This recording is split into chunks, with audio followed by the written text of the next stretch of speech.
India का पहला AI unicorn valuation 9,500 crore, नाम कृत्रिम और पीछे थे इंडिया के स्टार्टअप बॉय भाविश अग्रवाल, जिनका क्लेम था इंडिया का अपना ओपन एआई, अपना चैटबॉट, अपने एआई मॉडल्स और अपनी चिप्स। लेकिन सिर्फ 2 साल बाद ही कंज्यूमर ऐप गायब, चैटबॉट साइड में, चिप प्रोग्राम पूरी तरह बंद। फिर भी फाइनेंशियल ईयर 25 में कृत्रिम का ऑपरेटिंग रेवेन्यू था 101 करोड़ रुपए। रुकिए एक सेकेंड, जिस कंपनी का कंज्यूमर प्रोडक्ट मार्केट से गायब हो, जिसके चिप्स का प्लान रुक गया हो, वो कंपनी 100 करोड़ से ज्यादा कमा कैसे रही है? उसके कस्टमर कौन हैं? और कंपनी के फाइनेंशियल फाइलिंग में ऐसा क्या लिखा था जो इस सक्सेस को एक बहुत बड़ा सवाल बना देता है? और इसका जवाब समझने के लिए हमें जून 2023 में जाना होगा, जब सैम ऑल्टमैन इंडिया आए थे। उन्होंने कहा था फाइनेंशियल मॉडल्स में हमसे कम्पीट करना लगभग होपलेस है। भाविश अग्रवाल ने इसी को एक वार्निंग नहीं, इंडिया के लिए चैलेंज की तरह समझा। और 26 जनवरी 2024 को रिपब्लिक डे के दिन कृत्रिम बनी इंडिया की पहली एआई यूनिकॉर्न। लेकिन जब पूरी दुनिया उसकी वैल्यूएशन देख रही थी, तब एक बेसिक सवाल किसी ने नहीं पूछा, कृत्रिम का असली कस्टमर कौन था? चलिए वीडियो शुरू करते हैं। हेलो दोस्तों, मैं हूं आपका दीपक, आप देख रहे हैं डिजिटलॉट। तो अप्रैल 2023 में कृत्रिम शुरू हुई। नाम संस्कृत से आया था, कृत्रिम मतलब आर्टिफिशियल। लेकिन भाविश अग्रवाल का सपना आर्टिफिशियल नहीं था, विजन सिंपल था। इंडिया को अपना एआई बनाना है, क्योंकि देखिए, चैट जीपीटी अमेरिका का, जेमिनी अमेरिका का, क्लॉड अमेरिका का, और एआई चिप्स की सबसे बड़ी कंपनी एनवीडिया, और साथ में क्लाउड, अमेजन, माइक्रोसॉफ्ट और गूगल का। मतलब एआई की दुनिया में सब कुछ अमेरिका का है। और भाविश का पॉइंट यही था कि इंडिया की मेजॉरिटी पॉपुलेशन इंग्लिश फर्स्ट है ही नहीं, तो इंडिया को समझने वाले इंडियन लैंग्वेजेस, इंडियन कंटेक्स्ट वाले एआई इंडिया खुद क्यों न बनाए। दोस्तों, आइडिया पावरफुल था, लेकिन भाई सपना देखना एक गेम है, उसे एग्जीक्यूट करना दूसरा। और कृत्रिम ने तो एक साथ 4 बैटल शुरू कर दिया। कृत्रिम का प्लान क्या था? फाउंडेशन मॉडल बनाना, जो ओपन एआई का असली गेम है, एआई चिप्स बनाना, जो एनवीडिया का गेम है, अपना क्लाउड बनाना, जो AWS का गेम है, और कंज्यूमर असिस्टेंट, जो चैट जीपीटी का गेम है। मतलब भाई ये एक स्टार्टअप का रोड मैप नहीं है, $4 बिलियन बिजनेसेस एक साथ वो शुरू करना चाहते थे। और जेब में कितना पैसा था? वैल्यूएशन $1 बिलियन, लेकिन एक्चुअली रेस किया था सिर्फ $50 मिलियन। अब एआई इंडस्ट्री में $50 मिलियन कितना छोटा है, ये एंथ्रोपिक के सीईओ से सुनिए। उनके मुताबिक फ्रंटियर मॉडल ट्रेन करने का खर्चा $100 मिलियन से शुरू होता है और $1 बिलियन तक जा सकता है। और एंथ्रोपिक ने 2025 में सिर्फ कंप्यूट पर $6.8 बिलियन खर्च किए।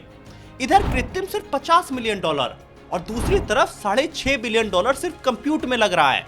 सपना बहुत बड़ा था, जेब उसके हिसाब से बहुत छोटी थी। लेकिन अब असली सवाल, क्या $50 मिलियन में एआई बिजनेस खड़ा किया जा सकता है? ये समझने के लिए पहले देखते हैं एक्चुअली कृत्रिम ने बनाया क्या। तो 26 फरवरी 2024 को कृत्रिम का चैटबॉट पब्लिक के लिए खोल दिया गया। दावा बड़ा था, इंडियन लैंग्वेज में GPT-4 को हम सीधा टक्कर देंगे। लेकिन पब्लिक ने जैसे ही सवाल पूछने शुरू किए, गेम पूरी तरह पलट गया। डेट पूछो तो गलत है, हिस्ट्री पूछो तो गलत है, बेसिक फैक्ट पूछो तो वहां भी गड़बड़ी निकले। कंपनी बोली हमारा प्रोडक्ट बीटा वर्जन में है, गलती होगी। बात बिल्कुल सही है, लेकिन भाई जब दावा पहाड़ जितना बड़ा हो तो छोटी गलती भी दूर से दिखती है। अब इसका मतलब ये नहीं है कि कृत्रिम ने सब कुछ हवा में बनाया। उन्होंने कृत्रिम 1 बनाया, जो 7 बिलियन पैरामीटर और 2 ट्रिलियन टोकन तक चलता है, साथ में 22 इंडियन लैंग्वेज को सपोर्ट करता है। फिर कृत्रिम 2 बनाया, जो 12 बिलियन पैरामीटर्स पे है, हगिंग फेस पे भी अवेलेबल है। लेकिन कुछ लोगों ने बोला इन्होंने मिस्ट्रल को पूरी तरह कॉपी कर दिया। लेकिन बात इतनी सिंपल नहीं है। आर्किटेक्चर यूज करना, मॉडल चोरी करना दोस्तों नहीं होता। कृत्रिम कंपनी की टेक्नोलॉजी असल में असली थी, लेकिन प्रॉब्लम थी माल अभी डेवलपिंग स्टेज में था और मार्केटिंग में वो वर्ल्ड क्लास कर रहे थे। जून 2025 आया और कृत्रिम ने एक नया पत्ता मार्केट में फेंका। कृति एक एजेंटिक एआई असिस्टेंट था। ये मतलब बोलिए तो वो कैब बुक कर देगा, उसको बोलिए तो वो फूड ऑर्डर कर देगा। ओला इकोसिस्टम से वो डायरेक्टली कनेक्टेड था। आइडिया बिल्कुल जबरदस्त था। लेकिन अप्रैल 2026 आते आते कृति ऐप स्टोर से गायब, गूगल प्ले से भी गायब, ना कोई बड़ा अनाउंसमेंट, ना कोई प्रॉपर एक्सप्लेनेशन आया। कल तक जिसे इंडिया का एजेंटिक एआई फ्यूचर बताया जा रहा था, आज वो पब्लिक को दिख ही नहीं रहा था। और यहीं से एक और इंटरेस्टिंग टर्न आया। प्रोडक्ट का हाल तो हमने देख लिया, लेकिन कंपनी का अब नंबर्स कुछ और बोल रहा था। 101 करोड़ का रेवेन्यू। अब सवाल था कि 101 करोड़ रुपए कहां से आ रहा था। फाइनेंशियल ईयर 25 में कृत्रिम का ऑपरेटिंग रेवेन्यू था 101.7 करोड़। सुनने में जबरदस्त है, लेकिन फाइलिंग में एक नंबर और छुपा था। इस 101 करोड़ के पीछे 90 करोड़ रुपए भाविश की अपनी कंपनी ओला से आया था। ओला कैब, ओला फाइनेंशियल सर्विसेज, ओला इलेक्ट्रिक और ओला सेल टेक्नोलॉजीज। मतलब कुल 90% पैसा ओला खुद इसको पेमेंट कर रही थी। अब भाई इसका मतलब ये बिल्कुल भी नहीं है कि रेवेन्यू फेक था, बिल्कुल भी नहीं। अमेज़न ने भी अपनी जरूरतों के लिए अपना इंफ्रास्ट्रक्चर बनाया, जो बाद में AWS बना। लेकिन फर्क समझिए, घर का कस्टमर मिलना और बाजार का कस्टमर जीतना ये दो अलग गेम हैं। और कृत्रिम के केस में ओला सिर्फ कस्टमर नहीं था, वर्कलोड भी ओला का, सपोर्ट भी ओला इकोसिस्टम का, फाइनेंशियल का रास्ता भी वही। लीगल पेपर पर कृत्रिम, जो कि ओला की सब्सिडरी नहीं थी, लेकिन बिजनेस के लिए ओला उसका सबसे बड़ा सहारा था।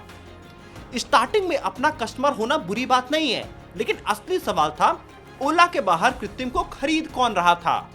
अब 101 करोड़ का राज तो समझ आ गया, कस्टमर का बड़ा हिस्सा ओला इकोसिस्टम से आ रहा था। लेकिन कृत्रिम का असली सपना सिर्फ चैटबॉट या क्लॉड तक लिमिटेड नहीं था। उसका सपना सबसे महंगा दाव अभी बाकी था, एआई चिप्स। सचमुच चैटबॉट के बाद भाविश ने चिप्स पर फोकस किया। बेंगलोर की chip design company Bodhi computers acquire किया। उनका प्लान था आर्म से आर्किटेक्चर तक बनाना, ग्लोबल फैब्रिकेशन पार्टनर से मैन्युफैक्चरिंग करना, और बोधी 1 बोधी 2 एनवीडिया के H100 को सीधा कंपीट करेंगे। लेकिन पब्लिक डोमेन में वर्किंग सिलिकॉन या मैन्युफैक्चरिंग कमिटमेंट का कोई एविडेंस सामने नहीं आया। लेट 2025 में इनका चिप प्रोग्राम भी पूरी तरह पॉज हो गया। इस पीरियड में कई सीनियर लीडर्स ने कंपनी छोड़ दिया। पब्लिक रिपोर्ट में भी फ्रीक्वेंट कंपनी ने कई रास्ते बदले, मतलब पिवट किया, और फोकस की कमी को लेकर कंपनी के कई सारे कंसर्न पिछले 1 साल में सामने आए हैं। और फिर वही दिक्कत, जेब में कुल अनडिस्क्लोज फंडिंग थे $50 मिलियन। बनाना था उनको मॉडल भी, चिप भी, क्लाउड भी, और साथ में कंज्यूमर ऐप भी। भाई पैसा एक स्टार्टअप जितना बराबर था और सपना 4 बड़ी कंपनीज जितना था। तो प्रॉब्लम क्लियर थी, सपने बहुत सारे थे, पैसा लिमिटेड था। अब कृत्रिम के सामने 2 रास्ते थे, या तो सब कुछ में इन्वेस्ट करती या सिर्फ एक गेम चूज करती, और भाविश ने दूसरा रास्ता चुना। लेट 2025 में इन्होंने फाइनेंशियल मॉडल्स पॉज किए, चिप्स बनाना भी बंद किया और पूरा फोकस एआई क्लाउड पर रखा। अब ये स्मार्ट मूव क्यों हो सकता है ये समझिए। इंडिया के banks, telecom companies, government agencies, सबको अपना डेटा इंडिया में रखना है, और AWS, एज्योर जैसी बड़े प्लेयर्स अमेरिकन हैं। ऊपर से गवर्नमेंट भी इंडियन कंप्यूट और एआई इंफ्रास्ट्रक्चर पर हजारों करोड़ रुपए लगा रही है। तो कृत्रिम के पास मौका है, मॉडल्स बन चुकी थी, एआई वर्कलोड समझती थी, ओला का वर्कलोड उनके पास ऑलरेडी था। और भारत में कंपटीशन देखें तो योटा, E2E और टाटा कम्युनिकेशन जैसे प्लेयर्स हैं। लेकिन सवाल वही है, ओला को बाहर के कस्टमर्स मिले या नहीं। और फिर मई 2026 में कृत्रिम ने एक बड़ा क्लेम किया, फाइनेंशियल ईयर 26 में 300 करोड़ का रेवेन्यू, पिछले साल से लगभग 3 गुना बढ़ा। पहली बार एनुअल प्रॉफिट और 25 एंटरप्राइजेज उनके कस्टमर बने। अब भाई अगर ये नंबर्स बिल्कुल वैसे ही है जैसे दिख रहे हैं तो ये फेलियर नहीं है, ये एक पूरी तरह टर्न अराउंड है। लेकिन पिक्चर अभी बाकी है। 4 अगस्त 2026 तक फाइनेंशियल ईयर 26 का ऑडिटेड MCA पब्लिक नहीं था। तो असली सवाल अब भी वही है, ये 300 करोड़ जो आया है रेवेन्यू, इसमें ओला का कितना है और बाहर के कस्टमर्स का कितना है, और प्रॉफिट बिजनेस बढ़ने से आया है या खर्चा घटने से आया है या दोनों से आया है। बस यही एक नंबर डिसाइड करेगा कृत्रिम ने मार्केट का गेम पलटा है या उनका खुद का गेम पलट गया है। अब पूरी पिक्चर सामने है। भाविश का प्रोडक्ट पब्लिक का भरोसा असल में नहीं जीत पाया। मार्केट ओला के बाहर कितनी डिमांड है अभी भी क्लियर नहीं है, और कैपिटल सपने के सामने बहुत छोटा था। तो अब असली सवाल, कृत्रिम फेल हुई क्या नहीं? अगर उस सपने से जज करिए तो इंडिया का अपना फाउंडेशन मॉडल, मास कंज्यूमर एआई असिस्टेंट, अपनी एआई चिप, अपना पूरा एआई स्टैक, तो अगर ये सब देखें तो ये सपना पूरी तरह से टूट गया भाविश अग्रवाल का। लेकिन भाई कंपनी अभी बंद नहीं हुई है, उन्होंने क्लाउड का बिजनेस बढ़ाया है, रेवेन्यू बढ़ी है, बिजनेस अभी उनका जिंदा है। इसीलिए कृत्रिम की कहानी को एक लाइन में समझना हो तो कृत्रिम कंपनी नहीं गिरी है, कंपनी का सपना छोटा हो गया है। इंडिया का ओपन एआई बनने ये निकले थे, अब इंडिया की एआई क्लाउड कंपनी बनना चाहते हैं। ग्लैमर कम हुआ है, सपना छोटा हुआ है, लेकिन शायद बिजनेस अभी भी जिंदा है और अब ज्यादा प्रैक्टिकल है। अब इस पूरी कहानी का लेसन बिल्कुल सिंपल है, पहले प्रूफ फिर प्रॉमिस, पहले कस्टमर फिर वैल्यूएशन, पहले प्रोडक्ट मार्केट फिट हो फिर एम्पायर बड़ा हो।